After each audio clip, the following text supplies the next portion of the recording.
বন্ধুরা, আমি আবার চলে এসেছি আপনাদের সাথে নতুন একটা রেসিপি শেয়ার করতে। আমি আজকে শিম দিয়ে শুটকি দিয়ে বানাবো। পুরোটাই আমি দেখাবো, আপনারাও দেখবেন। আর যদি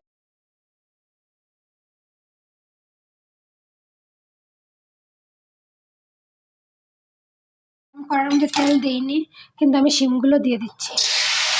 স্বাদ মতন লবণ দিয়ে দেবো। এখন নাড়িয়ে নেব ভালো করে। আমি কাঁচা লঙ্কা বেশি করে নিয়েছি, আমি গুঁড়া লঙ্কা দেবো না, শুধু কাঁচা লঙ্কা দিয়েই বানাবো। জল বেরোবে, ও জলে সিদ্ধ হয়ে যাবে শিম। ভালো করে আমি এখন ঢাকা দিয়ে দেবো। আমি দুটো শুটকি নিয়েছি, ওইটা এখন আমি কেটে নেব। আমি ঢাকনাটা উল্টে নেব।